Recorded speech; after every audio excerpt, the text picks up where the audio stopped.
Hello everyone, I am पारस और आज हम डिस्कस करेंगे लेक्चर नंबर 2 जो कि है ऑर्गेनिक केमिस्ट्री का। ठीक है, तो सबसे पहले देख लेते हैं हम कि सिग्मा और पाई बॉन्ड क्या होते हैं। ठीक है, तो बेसिकली हमको पहले पढ़ना है सिग्मा और पाई बॉन्ड क्या होते हैं। ठीक है, तो हमने ना ये पढ़ा था कि भाई जब भी किसी एलिमेंट को अपना ऑक्टेट कंप्लीट करना होता है तो उसको इलेक्ट्रॉन चाहिए होते हैं, तो वो किसी के इलेक्ट्रॉन शेयरिंग में ले लेता है। मीन्स कि कोई एलिमेंट दूसरे एलिमेंट के साथ अपने इलेक्ट्रॉन को शेयर कर लेता है, जिससे उन दोनों का ऑक्टेट कंप्लीट हो जाता है और उन दोनों के बीच में एक बॉन्ड का फॉर्मेशन हो जाता है। भाई बेसिकली अगर यार हम किसी को कोई चीज़ दे रहे हैं या किसी के साथ अपनी चीज़ शेयर कर रहे हैं तो हमारे बीच में भी तो बॉन्ड का फॉर्मेशन हो जाता है ना। तो ऐसे ही जब हमारे पास एटम्स एक दूसरे के साथ अपने इलेक्ट्रॉन को शेयर करते हैं तो उनके बीच में एक बॉन्ड बन जाता है प्यारा सा, जिसको हम बोल देते हैं कोवेलेंट बॉन्ड। ठीक है, तो अब हमने ये सब पहले पढ़ रखा है, बस मैं आपको एक बार दोबारा बता रहा हूँ। ठीक है, हमने दो तरह के बॉन्ड पढ़े थे। एक में तो जब हम अपनी चीज़ मतलब हम अपने इलेक्ट्रॉन कंप्लीटली डोनेट कर दे, किसी को पूरे इलेक्ट्रॉन डोनेट कर दिए, तब होती है, तब जो बॉन्ड बनता है उसको बोलते हैं हम आयनिक बॉन्ड। और जब हम अपने इलेक्ट्रॉन किसी के साथ शेयर करते हैं तब हमारे पास बनता है कोवेलेंट बॉन्ड। ठीक है, तो बेसिकली हमको कोवेलेंट बॉन्ड के बारे ही मतलब कोवेलेंट बॉन्ड ही काम आएगा हमको। तो हम बोलते हैं कि हमारे पास दो तरह के कोवेलेंट बॉन्ड होते हैं, to types of covalent bond होते हैं हमारे पास। कोवेलेंट बॉन्ड क्या होता है? जो कि इलेक्ट्रॉन की शेयरिंग से बनते हैं। ठीक है, तो एक होता है हमारे पास जिसको हम बोल देते हैं सिग्मा बॉन्ड और दूसरे को बोल देते हैं हम पाई बॉन्ड। सिग्मा बॉन्ड को सिंपल हम सिंगल बॉन्ड से दिखाते हैं और जो हमारे पास पाई बॉन्ड होता है उसको हम डबल या ट्रिपल बॉन्ड से दिखाते हैं। तो जब भी आपको अब कहीं पे भी सिंगल बॉन्ड, दो एटम्स के बीच सिंगल बॉन्ड दिखे, आप बोल दोगे कि ये सिग्मा बॉन्ड है, और जहाँ पे डबल बॉन्ड हो या ट्रिपल बॉन्ड हो आप बोलोगे कि पाई बॉन्ड है। क्लियर है क्या? ठीक है, तो हमने यहाँ पे ऐसे लिखा है सिग्मा और पाई बॉन्ड हमको पढ़ना था। हमारे पास two types of covalent bond होते हैं। पहला होता है सिग्मा बॉन्ड, पहला होता है हमारे पास सिग्मा बॉन्ड जो कि सिंगल बॉन्ड से हम इसको डिनोट करते हैं। दूसरा होता है पाई बॉन्ड जिसको हम डबल या ट्रिपल बॉन्ड से डिनोट करते हैं। ठीक है, फिर हम सिग्मा बॉन्ड के बारे में पढ़ लेते हैं कुछ कि सिग्मा बॉन्ड का फॉर्मेशन कब होता है। ठीक है, तो सिग्मा बॉन्ड का फॉर्मेशन हमारे पास जब होता है जब दो एटॉमिक ऑर्बिटल्स ओवरलैप करते हैं। जैसा अगर मैं बोल दूं कि हमारे पास ये s ऑर्बिटल है, s ऑर्बिटल है ना। जैसा भाई हमारे पास जैसी फुटबॉल नहीं होती क्या, ऐसा होता है हमारे पास s ऑर्बिटल। ठीक है, तो जब दो s ऑर्बिटल इसके पास इलेक्ट्रॉन होंगे, इसके पास भी इलेक्ट्रॉन होंगे, ये अपने इलेक्ट्रॉन को शेयर करेंगे। ठीक है, और ये ऐसे आगे ओवरलैप कर जाएंगे। पहले तो ये ऐसे हैं और बाद में ये ऐसे ओवरलैपिंग कर देंगे। ठीक है, तो जब इस तरह की ओवरलैपिंग होती है तो हमारे पास सिग्मा बॉन्ड का फॉर्मेशन होता है। तो यहाँ पे क्या हुआ, एक s ऑर्बिटल ये है, एक s ऑर्बिटल ये है, इन्होंने अपनी इंटरन्यूक्लियर एक्सिस के अलोंग ऐसे ओवरलैपिंग कर दी। ठीक है, जिससे हमारे पास सिग्मा बॉन्ड का फॉर्मेशन हो गया। ठीक है, इतना क्लियर है। अब मैं ये बोल रहा हूँ कि अगर मेरे पास एक मेरे पास तो s ऑर्बिटल हो और दूसरा मेरे पास p ऑर्बिटल हो और हम उनको इंटरन्यूक्लियर एक्सिस के अलोंग मिलाए तो भी सिग्मा बॉन्ड का फॉर्मेशन हो जाएगा। देखो मैं ऐसा बोल रहा हूँ कि अभी तो एक दोनों s ही ऑर्बिटल थे, अब क्या हुआ, एक s ऑर्बिटल है और एक p ऑर्बिटल है। p ऑर्बिटल हमारे पास डंबल शेप होता है, हमने केमिकल बॉन्डिंग में बहुत अच्छे से पढ़ा था ये, है ना। तो जब इनके बीच ये इंटरन्यूक्लियर एक्सिस है इनकी, है ना, ये वाली, तो जब हम इनको ऐसे ओवरलैप कराएंगे तब भी हमारे पास सिग्मा बॉन्ड का फॉर्मेशन होगा। तो मैं ये बोल रहा हूँ अगर हम s को दोनों s ऑर्बिटल को इंटरन्यूक्लियर एक्सिस के अलोंग ओवरलैप कराएं तो भी हमारे पास सिग्मा बॉन्ड का फॉर्मेशन होगा। और अगर हम एक s को और एक p को ओवरलैप कराएं तब भी हमारे पास सिग्मा बॉन्ड का फॉर्मेशन होगा। और तब क्या होगा, जब हम दोनों p ऑर्बिटल को इंटरन्यूक्लियर एक्सिस के अलोंग ओवरलैप कराएं, मतलब इस वाले केस में भी सिग्मा बॉन्ड होगा, क्योंकि हमारे पास एक p ऑर्बिटल ये है, एक p ऑर्बिटल हमारे पास ये है। इस बार हम इनको इंटरन्यूक्लियर एक्सिस के अलोंग ऐसे ओवरलैप करा रहे हैं तो अभी भी सिग्मा बॉन्ड का फॉर्मेशन होगा, ये कुछ ऐसा बन जाएगा। ठीक है, तो मैं ये बोल रहा हूं कि अगर हम इंटरन्यूक्लियर एक्सिस के अलोंग चाहे हम दो s ऑर्बिटल को ओवरलैप कराएं तब भी सिग्मा बॉन्ड का फॉर्मेशन होगा, चाहे हम दो p ऑर्बिटल को ऐसे ओवरलैप कराएं तब भी सिग्मा बॉन्ड का फॉर्मेशन होगा, और चाहे हम एक s और एक p ऑर्बिटल को इंटरन्यूक्लियर एक्सिस के अलोंग ओवरलैप कराएं तब भी हमारे पास सिग्मा बॉन्ड का फॉर्मेशन होगा। क्लियर है क्या? लेकिन अगर हम दो p ऑर्बिटल को ऐसे पैरेलली ओवरलैप कराएं, दो p ऑर्बिटल को हमारे पास दो p ऑर्बिटल हैं और हम उनको इस तरीके से साइड वाइज ओवरलैपिंग कराएं, हमारे पास एक p ऑर्बिटल ये है, एक p ऑर्बिटल ये है। अभी तक हम क्या कर रहे थे, अभी तक हम इनको ऐसे ओवरलैप करा रहे थे तो हमारे पास सिग्मा बॉन्ड का फॉर्मेशन हो रहा था। ये कौन सी एक्सिस है, ये इंटरन्यूक्लियर एक्सिस के अलोंग हम इनको ओवरलैप करा रहे थे अभी तक। लेकिन अभी क्या करेंगे हम कि हमने इनको पैरेलल ओवरलैप कराना है ऐसे, ठीक है ना। तो जब हम इनको पैरेलली ओवरलैप कराएंगे ऐसे तो हमारे पास पाई बॉन्ड का फॉर्मेशन होगा, ठीक है। तो अब हमारे पास यहाँ पे होगा पाई बॉन्ड का फॉर्मेशन, ठीक है। तो बेसिकली सिग्मा बॉन्ड का फॉर्मेशन एस को ओवरलैप कराओ सिग्मा बॉन्ड का फॉर्मेशन हो जाएगा, sp को ओवरलैप कराओ तब भी सिग्मा बॉन्ड का फॉर्मेशन हो जाएगा, और pp को ओवरलैप कराओ तब भी सिग्मा बॉन्ड का फॉर्मेशन हो जाएगा। लेकिन पाई बॉन्ड का फॉर्मेशन तभी होता है जब हम दो p ऑर्बिटल को साइड वाइज ओवरलैप कराते हैं, मतलब दोनों एक दूसरे के पैरेलल होते हैं, तब जब हम उनको ओवरलैप कराएंगे तब हमारे पास पाई बॉन्ड का फॉर्मेशन होगा, ठीक है। तो बेसिकली आपको ये समझ आ गया होगा कि हमारे पास सिग्मा बॉन्ड क्या होता है, हमारे पास पाई बॉन्ड क्या होता है, ठीक है। तो एक बार मैं आपको दोबारा रिवाइज करा रहा हूँ। बेसिकली हमने सबसे पहले ये देखा कि बॉन्ड क्या होता है। हमने कहा है जब भी हम किसी के साथ अपनी चीज को शेयर करते हैं ना, हम अपनी मतलब ह्यूमंस की बात कर रहा हूँ मैं, जब भी हम अपनी चीज को किसी के शेयर करते हैं तो यार हमारा उससे एक बॉन्ड बन जाता है, ठीक है। तो वैसे ही केमिस्ट्री में भी होता है, जब हम अपने इलेक्ट्रॉन किसी और के साथ शेयर करते हैं तो वहां पे भी बॉन्ड का फॉर्मेशन होता है। और जब इलेक्ट्रॉन की शेयरिंग से जो बॉन्ड बनता है, हम अपने इलेक्ट्रॉन टोटली डोनेट नहीं कर रहे, हम उनके साथ शेयर कर रहे हैं कि भाई तुम भी यूज कर लो हम भी यूज कर लेंगे, ठीक है। तो तब हमारे पास कोवेलेंट बॉन्ड का फॉर्मेशन होता है। अब कोवेलेंट बॉन्ड दो तरह के होते हैं, सिग्मा बॉन्ड और पाई बॉन्ड। सिग्मा बॉन्ड हम सिंगल बॉन्ड से दिखा देते हैं और पाई बॉन्ड को हम डबल और ट्रिपल बॉन्ड से दिखा देते हैं, ठीक है।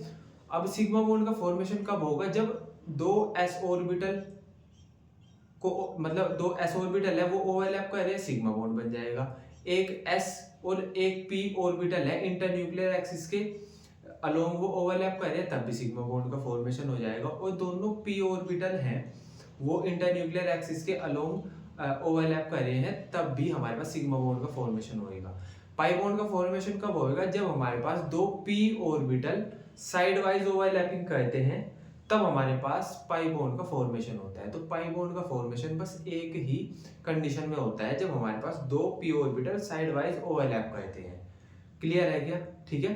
तो बेसिकली हमने यहाँ तक देख लिया था, है ना। अब हमने ये ऐसे लिखा हुआ है कि जब भी हेड ऑन ओवरलैपिंग होती है, हेड ऑन मतलब हेड से हेड मिलते हैं, ऐसे ये वाली हेड ऑन ओवरलैपिंग है सभी, ठीक है। तो head on overlapping of bonding orbital along the internuclear axis. तो इंटरन्यूक्लियर एक्सिस के अलोंग जब हेड ऑन ओवरलैपिंग होती है हमारे पास सिग्मा बॉन्ड का फॉर्मेशन होता है।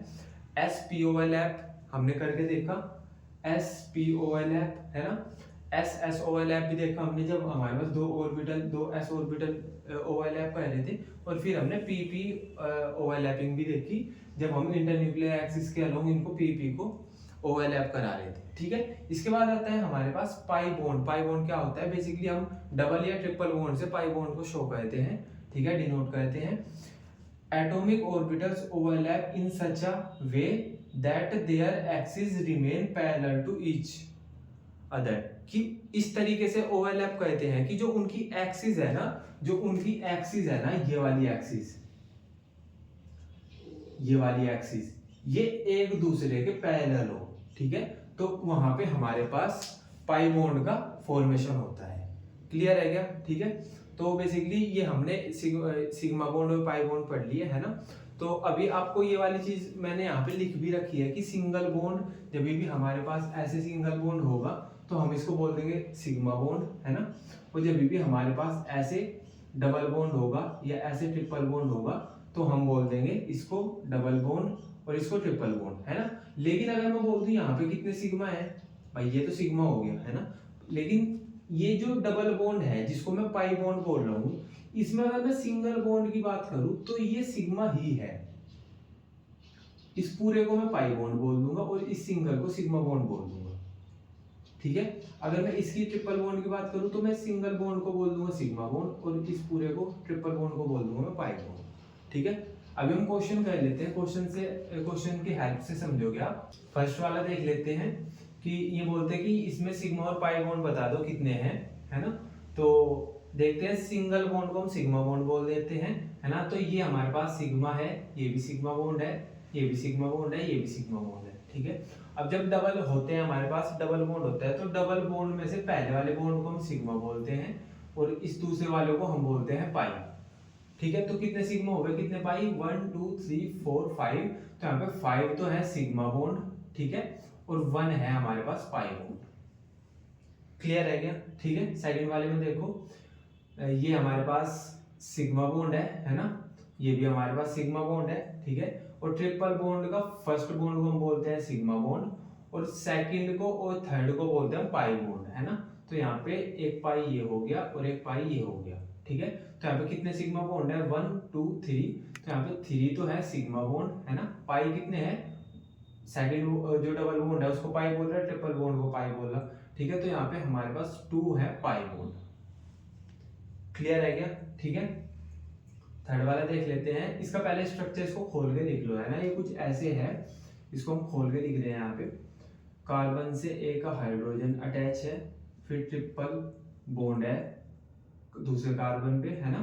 फिर उससे एक और कार्बन अटैच है और वो उस कार्बन से एक हाइड्रोजन अटैच है ऐसे, और फिर हमारे पास डबल बॉन्ड है, फिर कार्बन है उससे हाइड्रोजन अटैच है, फिर कार्बन से 3 हाइड्रोजन अटैच है। तो बेसिकली ये है हमारे पास, इसको हमने खोल के लिख दिया, है ना।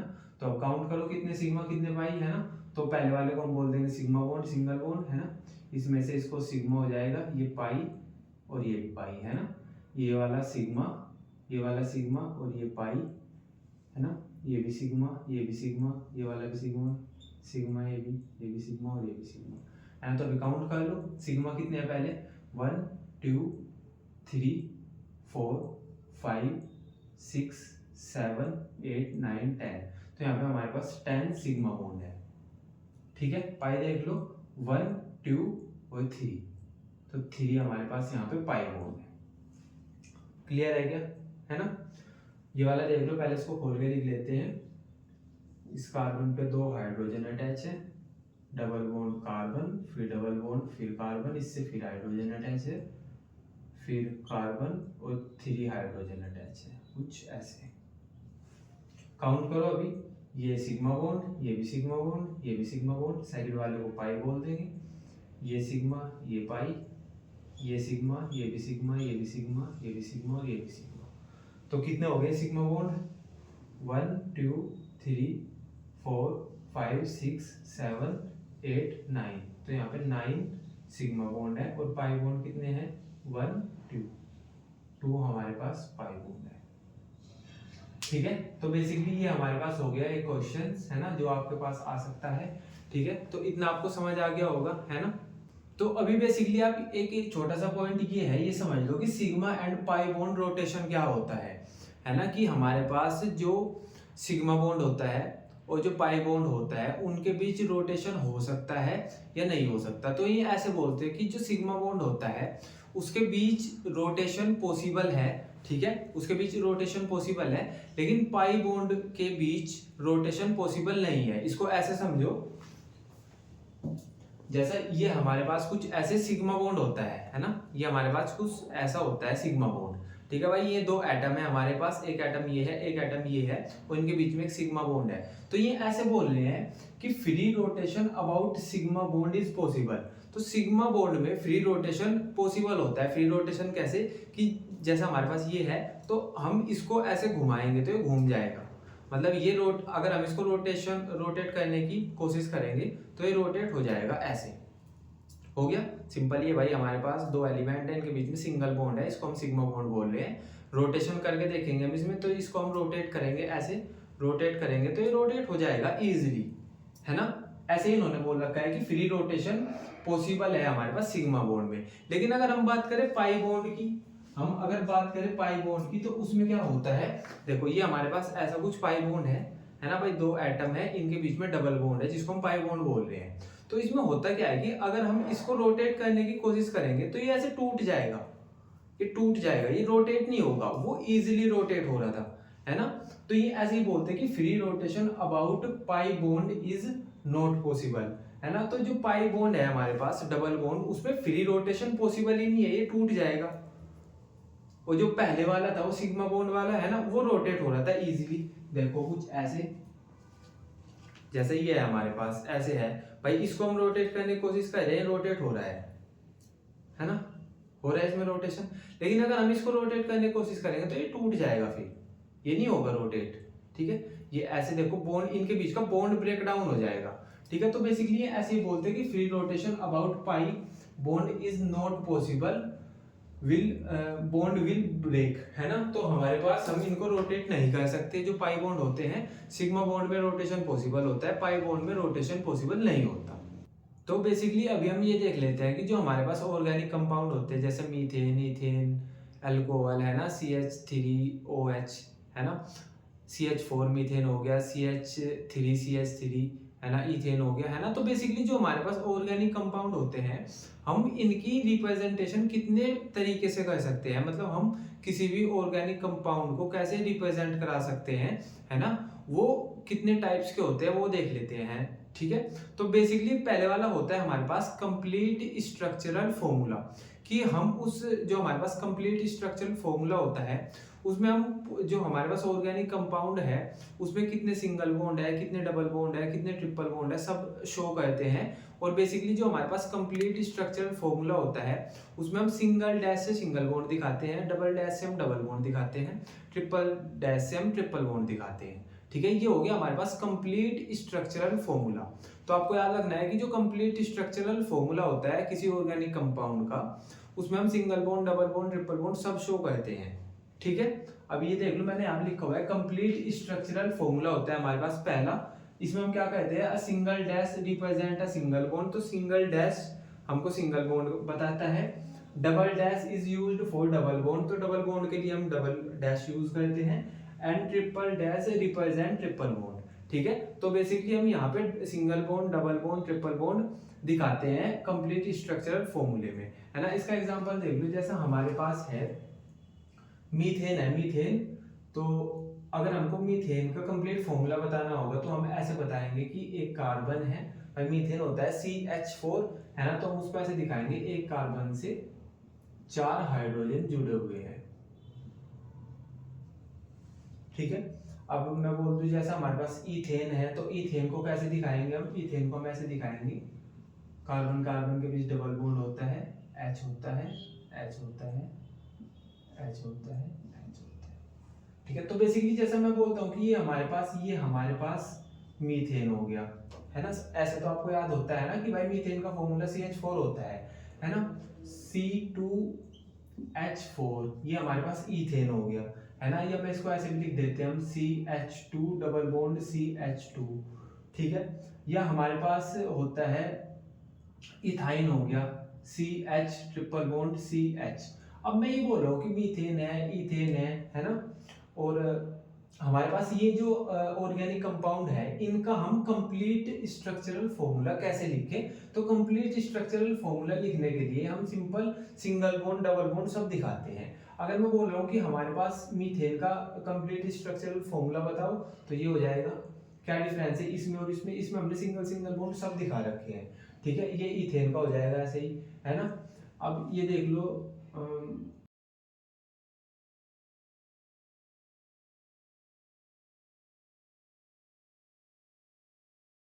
का क्या हो जाएगा हमारे पास, ये हो जाएगा carbon single bond H, triple bond carbon, triple bond, sorry single bond H। तो बेसिकली ये हमारे पास कंप्लीट स्ट्रक्चरल फॉर्मूला है। कंप्लीट स्ट्रक्चरल फॉर्मूले में हम क्या दिखा रहे हैं, सिंगल डबल बॉन्ड सब दिखा रहे हैं, ठीक है। इसके बाद आते हैं हमारे पास कंडेंस्ड फॉर्मूला। कंडेंस्ड फॉर्मूला जो हमारे पास मेथड होता है किसी भी ऑर्गेनिक कंपाउंड को रिप्रेजेंट करने का, उसमें हम क्या कहते हैं, उसमें हम सिंगल बॉन्ड को रिमूव कर देते हैं, मतलब हम सिंगल बॉन्ड को नहीं दिखाते।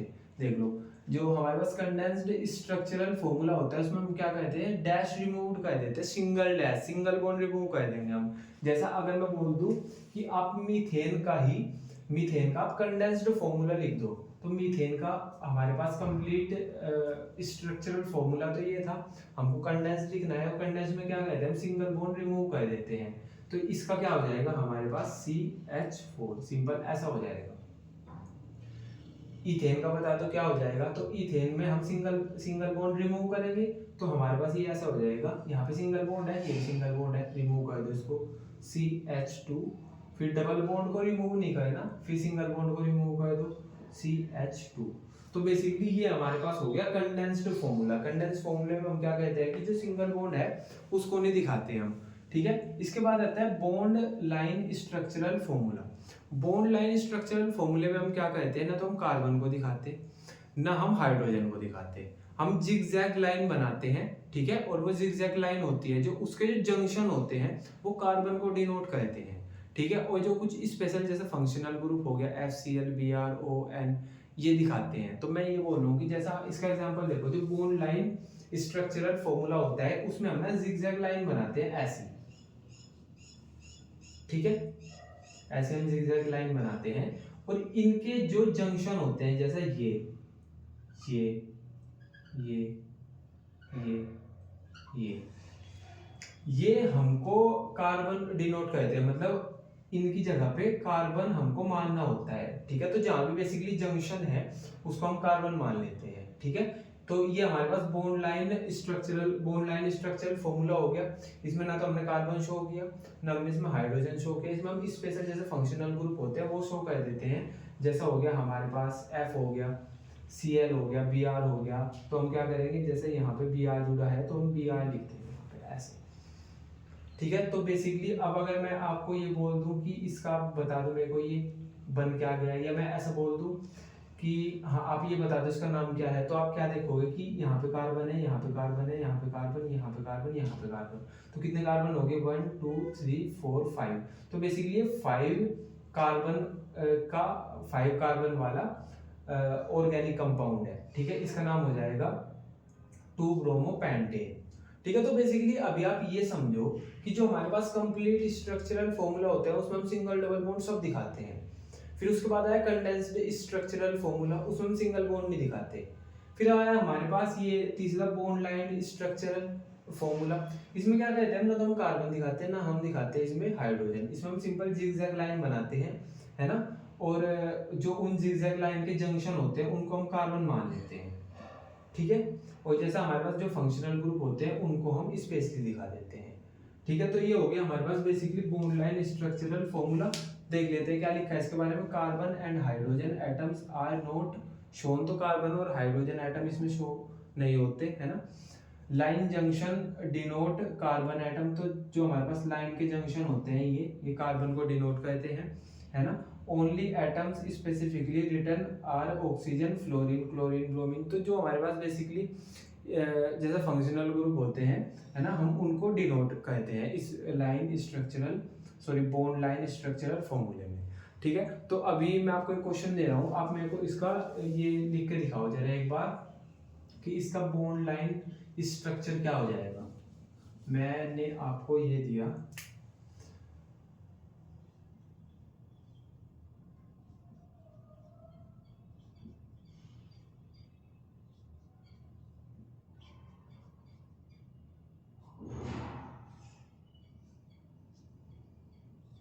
एक तो मैंने आपको ये दे दिया है ना, और एक है हमारे पास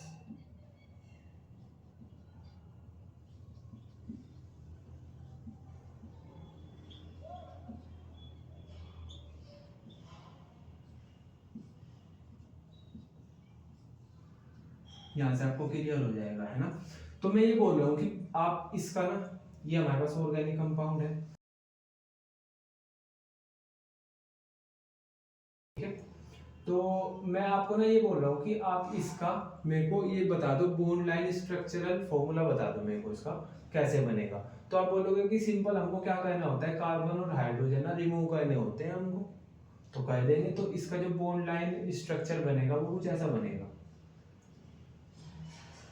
सिंपल हमने क्या किया, ये कार्बन हाइड्रोजन यहाँ से रिमूव कर दिया, ये बन गया। ऐसे ही इसका बता दो, इसका क्या बनेगा, इसका बन जाएगा ये, पर यहाँ पे Cl है, Cl, अब Cl तो स्पेशल कैरेक्टर है, ठीक है, तो हम Cl को ऐसे बॉन्ड से दिखा देंगे यहाँ पे, ठीक है। तो ये समझ आ गया क्या आपको, है ना। तो बेसिकली ये हो गया हमारे पास बॉन्ड लाइन स्ट्रक्चरल फॉर्मूला, ठीक है। अब इसके बाद आता है हमारे पास ये 3 डायमेंशनल रिप्रेजेंटेशन। तो 3 डायमेंशनल रिप्रेजेंटेशन हम कैसे करते हैं वो दिखाते हैं। मीन्स मैं आपको ये बोल रहा हूँ कि जैसा हमारे पास किसी की 3D है, मतलब किसी का 3D स्ट्रक्चर है हमारे पास, अब मैं उस 3D स्ट्रक्चर को बोर्ड पे कैसे बना के दिखाऊं। जैसे इसको ऐसे समझो, जैसा मेरे पास ना ये एक 3D स्ट्रक्चर है भाई, आप ये ना एक टेट्राहेड्रल शेप है ना, टेट्राहेड्रल बोलते हैं इस वाली शेप को। मैं ये बोल रहा हूँ कि ये हमारे पास एक 3D स्ट्रक्चर है, अगर मेरे को इसको, इस वाले स्ट्रक्चर को बोर्ड पे दिखाना हो तो मैं कैसे दिखाऊंगा इसको। आप बोलोगे कि भैया ऐसे ही दिखाओ जैसे सबको दिखाते हैं, अभी देखते हैं। जैसे ये हो गया हमारे पास, ये बीच में कार्बन है और 4 हाइड्रोजन जुड़े हुए हैं, हाइड्रोजन हाइड्रोजन हाइड्रोजन हाइड्रोजन, और बीच में बिल्कुल सेंटर पे कार्बन है, टेट्राहेड्रल ये स्ट्रक्चर है। अब मैंने बोला कि ये एक हाइड्रोजन बीच में कार्बन है, तो मैंने कार्बन लिख दिया, है ना, बीच में कार्बन है, मैंने कार्बन लिख लिया, ठीक है। अब कार्बन से एक हाइड्रोजन ऐसे जुड़ा हुआ है इधर की साइड, तो मैंने ये बना दिया, इधर की साइड जुड़ा हुआ है, मैं कहा हाइड्रोजन ऐसे बना दिया, चलो इसको तो हमने दिखा दिया, ठीक है। एक है ऊपर की साइड हाइड्रोजन जुड़ा हुआ है, एक हाइड्रोजन तो ये इधर की साइड हो गया, वो ऐसे दिखा दिया, एक हाइड्रोजन ऊपर की साइड है, चलो ये भी दिखा दिया। अब ये वाला जो हाइड्रोजन है ये ऐसे बोर्ड से बाहर आ रहा है, ये प्लेन से बाहर की तरफ आ रखा है, अब ये वाला कैसे दिखाऊं मैं। अब मैं बोल दूं कि ये बाहर आ रहा है, तो ये तो फिर ऐसे ही बन गया जैसे ये हो गया, तो ऐसे सिंगल बॉन्ड से तो दिखा नहीं सकते हम इसको भाई। सिंगल बॉन्ड से कैसे पता चलेगा कि हम बाहर आती हुई चीज को दिखा रहे हैं, कि ये वाली चीज प्लेन से बाहर आ रही है, समझ रहे हो ना। तो हमको ना कुछ अलग कहना पड़ेगा, तो हम क्या कहते हैं, हमने 2 सिंपल लाइन यूज करी, जो इधर की साइड है और जो ऊपर की साइड है, उनके लिए हमने सिंपल लाइन यूज कर ली। जो प्लेन से बाहर आ रही है चीज, जैसे ये एक प्लेन से बाहर आ रहा है, बाहर की तरफ है ना ये, है ना, तो इसके लिए हम ना सॉलिड वेज यूज करते हैं, मतलब हम कुछ ऐसा बना देते हैं, इसको हम सॉलिड वेज बोलते हैं। इसका मतलब ये है कि कोई चीज अपने प्लेन से बाहर की तरफ आ रही है, जैसे भाई एक ये तो ऊपर की तरफ है, ये साइड की तरफ है ना, ये वाली चीज बाहर आ रही है बाहर, तो इसको हम ऐसे इस वाले वेज से दिखाएंगे और इसको बोल देते हैं हम सॉलिड वेज, ठीक है। चलो अब ये भी समझ आ गया। अब बाहर आती हुई चीज को तो हमने सॉलिड वेज से दिखा दिया, कि बाहर जो चीज आ रही है उसको हमने सॉलिड वेज से दिखा दिया। अब जो अंदर की तरफ जा रही है, प्लेन के अंदर जा रही है, भाई ये तो बाहर आ गया, अब ये तो अंदर जा रही है ना हाइड्रोजन, ये तो जो प्लेन है हमारे पास उस प्लेन के अंदर जा रही है, आउटसाइड की तरफ तो ये आ गया, ये तो हमने सॉलिड वेज से दिखा दिया। अब जो अंदर की तरफ जा रही है उसको हम दिखाएंगे इस तरीके से, इसको हम डैश वेज बोलते हैं, ठीक है। तो यहाँ पे हम ऐसे हाइड्रोजन रखते हैं। तो अब हमको ये पता चल गया कि डैश वेज से हम क्या दिखाते हैं, कि जो प्लेन के अंदर जा रही है जो पार्ट है ना, उसको हम डैश वेज से दिखाते हैं, ठीक है। तो अब हमको क्या पता चला कि एक कार्बन से 4 हाइड्रोजन जुड़े हुए हैं, हमने कहा ठीक है, एक हाइड्रोजन ऐसे नीचे की साइड है, एक है ऊपर की साइड, ये ऊपर वाला हो गया, ये ऐसे साइड वाला हो गया, ठीक है। प्लेन से बाहर आता हुआ हाइड्रोजन हमने ऐसे दिखा दिया, ठीक है, और प्लेन के अंदर जाता हुआ हाइड्रोजन हमने ऐसे दिखा दिया। क्लियर है क्या, ठीक है। तो अभी देख लेते हैं हम कि हम क्या देख रहे थे, 3 डायमेंशनल रिप्रेजेंटेशन हम किसी कंपाउंड की कैसे करते हैं। तो हम कहते हैं दो चीजों की हेल्प से, एक तो हम सॉलिड वेज की हेल्प से करते हैं, एक हम डैश्ड वेज की हेल्प से करते हैं। सॉलिड वेज क्या होता है, bond projected out of the plane, की जो बॉन्ड प्लेन से बाहर की तरफ आ रहा है, बाहर की तरफ प्रोजेक्टेड हो रहा है, उसको हम सॉलिड वेज से दिखाते हैं, ठीक है। तो bond projected out of the plane of paper towards the observer. तो हो क्या रहा है कि जो प्लेन से बाहर की तरफ आ रहा है, प्लेन से बाहर की तरफ आ रहा है ऑब्जर्व, मतलब जो प्लेन है ये हमारे पास, और इधर ऑब्जर्वर है, तो प्लेन से ऑब्जर्वर की तरफ आ रहा है, मतलब सिंपल बोल लो कि जो बाहर की तरफ आ रही है चीज प्लेन से, उसको हम सॉलिड वेज से दिखाएंगे। और डैश्ड वेज से क्या दिखाएंगे, bond projected out of the plane of the paper away from the observer. जो ऑब्जर्वर से ऑब्जर्वर की तरफ जा रहा है उसको हम डैश्ड बोर्ड से दिखाएंगे, सॉरी सॉलिड वेज से दिखाएंगे, है ना। और जो ऑब्जर्वर से दूर की तरफ जा रहा है, ऑब्जर्वर से दूर की तरफ जा रहा है, मतलब ऑब्जर्वर से दूर पीछे की तरफ जा रहा है, उसको हम दिखाएंगे डैश्ड वेज से। ठीक है, तो बेसिकली ये हमारे पास 4 तरीके होते हैं किसी भी ऑर्गेनिक कंपाउंड को रिप्रेजेंट करने के। ठीक है, तो बेसिकली अभी हम ये देख लेते हैं कि हमारे पास जो क्लासिफिकेशन होता है ऑर्गेनिक कंपाउंड का वो कैसे होता है। ठीक है, तो हम देखेंगे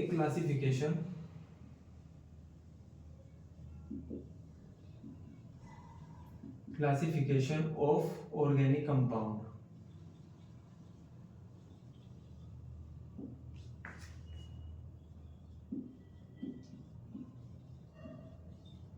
ठीक है, तो जो हमारे पास ऑर्गेनिक कंपाउंड होते हैं, ऑर्गेनिक कंपाउंड हमने ऐसे देखा था ना कि भाई जिसमें ऑर्गेनिक कंपाउंड में बेसिकली कार्बन होता है, और कार्बन या तो किसी अदर कार्बन से जुड़ा हुआ है या हाइड्रोजन से जुड़ा होता है। ठीक है, तो बेसिकली हमने ऑर्गेनिक कंपाउंड देखे थे। अब हम ये देख रहे हैं कि ऑर्गेनिक कंपाउंड कितने टाइप्स के हो सकते हैं। तो ऑर्गेनिक कंपाउंड बेसिकली 2 टाइप के होते हैं हमारे पास, 2 टाइप के होते हैं हमारे पास ऑर्गेनिक कंपाउंड। पहले होते हैं एलिफैटिक,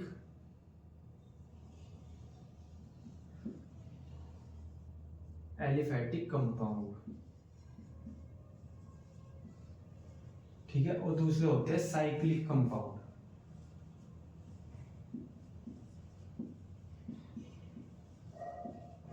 ठीक है, तो जो हमारे पास एलिफैटिक कंपाउंड होते हैं उनमें जो कार्बन्स होते हैं, कार्बन और हाइड्रोजन ही होते हैं हमारे पास ऑर्गेनिक कंपाउंड में, वो स्ट्रेट चेन में होते हैं, वो स्ट्रेट चेन में होते हैं,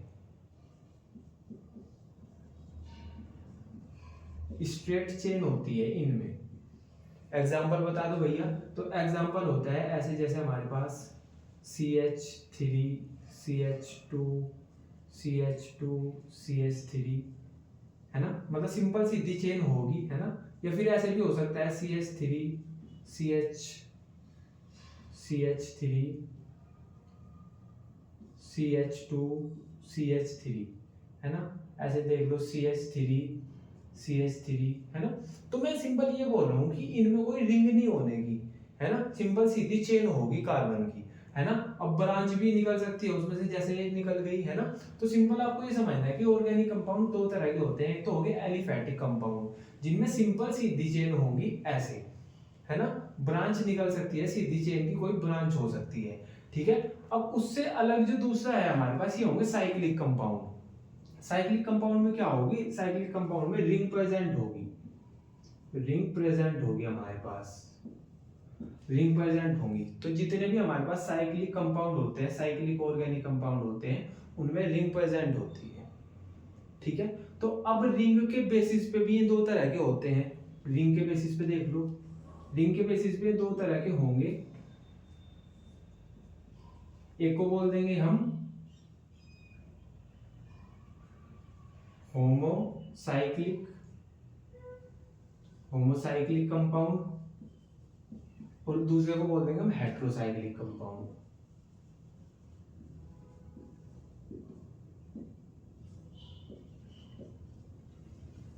हमने कहा कि भाई एक तो होंगे एलिफैटिक, सिंपल सीधी चेन होगी, ठीक है। दूसरे होंगे साइक्लिक कंपाउंड। साइक्लिक कंपाउंड में क्या होगा कि रिंग होगी, रिंग प्रेजेंट होगी। अब रिंग भी 2 तरह की होगी, एक तो होमोसाइक्लिक कंपाउंड, मतलब होमोसाइक्लिक रिंग होगी, जिनको हम जिन कंपाउंड्स के पास होमोसाइक्लिक रिंग होगी उसको बोल देंगे हम होमोसाइक्लिक कंपाउंड। या दूसरी रिंग हो सकती है हेट्रोसाइक्लिक। अब होमोसाइक्लिक रिंग क्या होती है ये समझ लो। होमोसाइक्लिक रिंग ऐसी रिंग होती है जिनमें बस केवल कार्बन ही प्रेजेंट होते हैं। मैं ये बोल रहा हूं कि उस पूरी रिंग में बस कार्बन ही होगा, उससे अलग कोई प्रेजेंट नहीं होगा। एग्जांपल दे दो भैया एक बार। तो मैं बोल रहा हूं जैसा हमारे पास एक ये रिंग है, ठीक है, या इसको मान लो, हाँ ये रिंग है हमारे पास, इसमें बस कार्बन ही प्रेजेंट है, कोई और आपको कोई और एलिमेंट दिख रहा है इस रिंग के अंदर?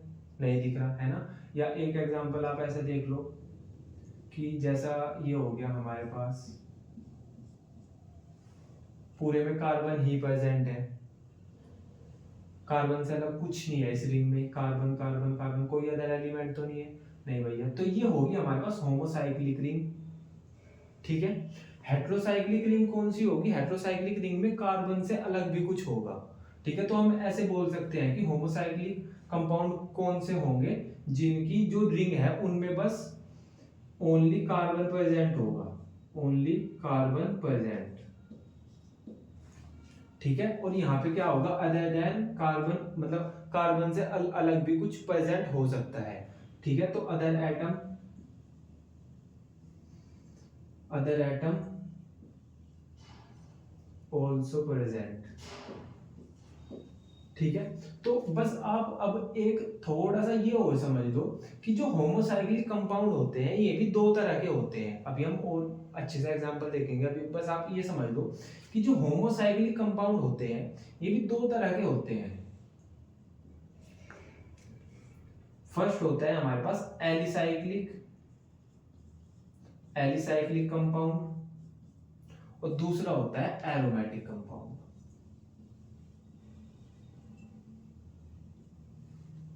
अब ऐसे ही जो हेट्रोसाइक्लिक कंपाउंड होते हैं वो भी दो तरह के होते हैं।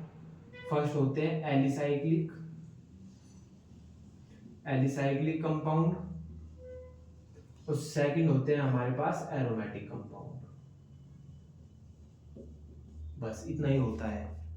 हमने क्या कहा? हमने कहा कि भाई ये तो सिंपल सिद्धि चेन होगी, एलिफेटिक कंपाउंड बोल देंगे हम उनको, या फिर साइकिल प्रेजेंट होगी। अब साइकिल में भी दो तरीके से हो सकते हैं, ये तो होमोसाइकिल हो, जो हमारे पास रिंग है, रिंग में बस एक ही एलिमेंट प्रेजेंट है वो है कार्बन, तो उसको हमने होमोसाइक्लिक कंपाउंड बोल दिया, ठीक है। अब जो दूसरा है हेट्रोसाइक्लिक, हेट्रोसाइक्लिक में कार्बन से अलग भी अदर एटम प्रेजेंट हो सकते हैं, ठीक है। अब जो होमोसाइक्लिक है इसको भी हमने दो पार्ट में डिवाइड कर दिया, एक तो एलिसाइक्लिक कंपाउंड, एक है एरोमेटिक कंपाउंड।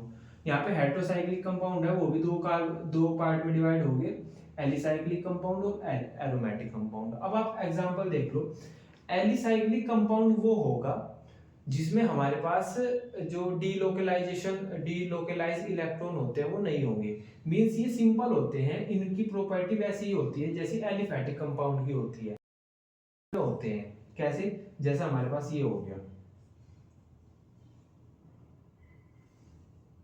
सभी के सभी सिंगल बॉन्ड है भाई, 3 कार्बन की सिंपल रिंग है ये, इसको हमने बोलते हैं एलिसाइक्लिक कंपाउंड, ठीक है। और देख लो जैसे हमारे पास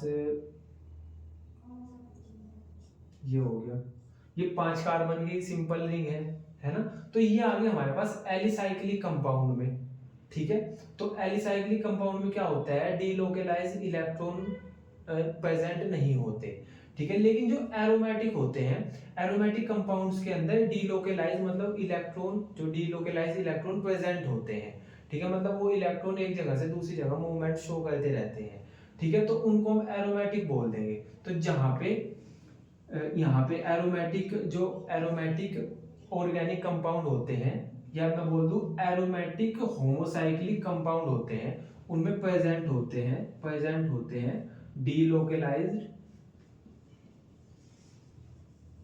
डीलोकलाइज्ड इलेक्ट्रॉन। एग्जांपल दे दो भैया। अब इसके एग्जांपल में आ जाता है बेंजीन। भाई ये जो डबल बॉन्ड है, डीलोकलाइज्ड इलेक्ट्रॉन ही तो दिखाते हैं हम डबल बॉन्ड से, मतलब जो इलेक्ट्रॉन मूवमेंट शो कर रहे हैं, है ना, वही तो दिखाते हैं हम डबल बॉन्ड से, है ना। तो इसका एग्जांपल हो गया बेंजीन हो गया, ठीक है। और देख लो एनिलीन होता है हमारे पास, इसी का एग्जांपल, एनिलीन में यहाँ पे NH2 लग जाएगा। तो अभी आप बोल दोगे कि भैया यार ये क्या हो गया, यहाँ पे तो NH2 लगा दिया आपने, यहाँ पे तो हम तो होमोसाइक्लिक पढ़ रहे हैं, साइकिल में तो बस एक, होमोसाइक्लिक में तो बस कार्बन ही होता है, उससे अलग कोई एटम प्रेजेंट ही नहीं होता। तो साइकिल की बात कर रहे हैं ना हम, तो साइकिल तो बस ये है ना, यही तो है साइकिल, ये तो साइकिल से बाहर प्रेजेंट है ना, ये वाली चीज समझ में, ठीक है। तो बेसिकली ये भी हमारे पास एक एरोमेटिक होमोसाइक्लिक कंपाउंड है ना। एक आते हैं हमारे पास जैसा नेफ्थलीन होती है, नेफ्थलीन,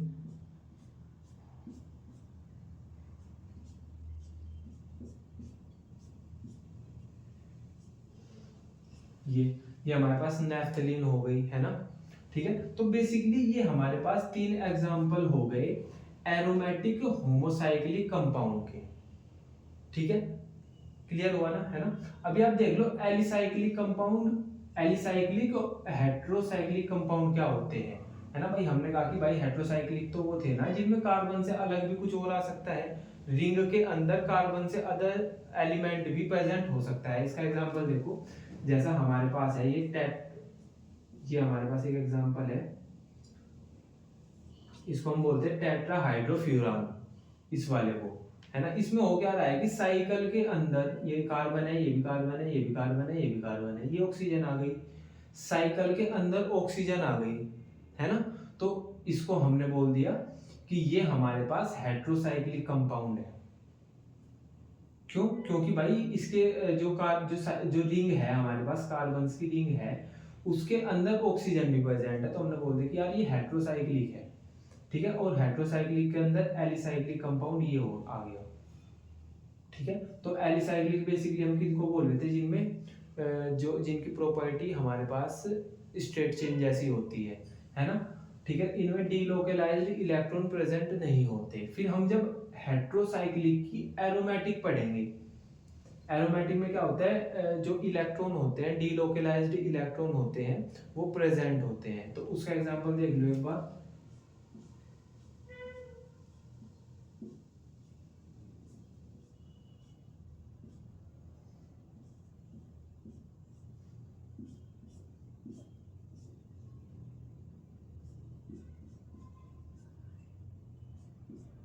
देख लो एक बार, ये हमारे पास एरोमेटिक हेट्रोसाइक्लिक कंपाउंड का एग्जांपल है। कैसे पता चला? क्योंकि इनमें डबल बॉन्ड आ रखे हैं यहाँ पे, ये डबल बॉन्ड हमारे पास डीलोकलाइज्ड इलेक्ट्रॉन ही होते हैं, ठीक है। तो बेसिकली ये हो गया हमारे पास एरोमेटिक हेट्रोसाइक्लिक। हेट्रोसाइक्लिक क्यों है? क्योंकि भाई कार्बन जो हमारे पास रिंग है, रिंग में कार्बन भी प्रेजेंट है, कार्बन से अलग एलिमेंट जैसे ऑक्सीजन हो गया ये प्रेजेंट है, यहाँ पे सल्फर प्रेजेंट है, ये पिरियडीन है हमारे पास, यहाँ पे नाइट्रोजन प्रेजेंट है, ठीक है। तो बेसिकली ये हो गया हमारे पास पूरा क्लासिफिकेशन जो हमारे पास ऑर्गेनिक कंपाउंड होते हैं उसका। हमने क्या देखा था कि भाई हमारे पास एलिफेटिक कंपाउंड होंगे, हमारे पास साइक्लिक कंपाउंड हो सकते हैं। मतलब जो हमारे पास ऑर्गेनिक कंपाउंड है वो या तो एलिफेटिक होंगे या होंगे वो साइक्लिक कंपाउंड। एलिफेटिक में क्या होता है, स्ट्रेट चेन होती है, सिंपल सीधी चेन होती है, ठीक है। लेकिन साइक्लिक कंपाउंड में क्या होता है, रिंग प्रेजेंट होती है। अब वो रिंग एक ही एलिमेंट की भी हो सकती है, जिसको हम होमोसाइक्लिक कंपाउंड बोल देंगे, अगर वो रिंग में बस केवल एक ही एलिमेंट प्रेजेंट है। अगर एक एलिमेंट से अलग कोई और एलिमेंट भी प्रेजेंट है उसको हम हेट्रोसाइक्लिक कंपाउंड बोल देंगे। अब होमोसाइक्लिक में भी दो आते हैं, एक आता है एलिसाइक्लिक कंपाउंड, जिनकी जो प्रॉपर्टी होती है वो एलिफेटिक जैसी होती है, सिंपल, इनमें सिंगल बॉन्ड होते हैं, ये इसके एग्जांपल हो गए, है ना। फिर होमोसाइक्लिक में आता है एरोमेटिक कंपाउंड। एरोमेटिक में क्या होगा कि हमारे पास डीलोकलाइज्ड इलेक्ट्रॉन है जो वो प्रेजेंट होते हैं। तो ये हमारे पास हो गया बेंजीन होगी, एनिलीन होगी, नेफ्थलीन होगी, है ना, ठीक है। फिर हमने देखा था कि सेकंड था हमारे पास हेट्रोसाइक्लिक कंपाउंड क्या होते हैं। हेट्रोसाइक्लिक वो होते हैं जिनमें कार्बन से अलग कोई और भी प्रेजेंट हो। तो कार्बन से अलग यहाँ पे ऑक्सीजन प्रेजेंट है, यहाँ पे भी ऑक्सीजन प्रेजेंट है, ठीक है। तो हेट्रोसाइक्लिक तो सिंपल हो गया कि कार्बन से अलग कोई और भी प्रेजेंट है रिंग में। फिर उसके भी दो टाइप होते हैं, एलिसाइक्लिक कंपाउंड और एरोमेटिक कंपाउंड। एलिसाइक्लिक में हमारे पास डबल बॉन्ड नहीं होते, मींस मैं ऐसा बोल सकता हूँ कि डीलोकलाइज्ड इलेक्ट्रॉन नहीं होते। एरोमेटिक में हमारे पास डीलोकलाइज्ड इलेक्ट्रॉन प्रेजेंट होते हैं। क्लियर है क्या? ठीक है। तो आई होप आपको इतना सब क्लियर हो गया होगा, है ना।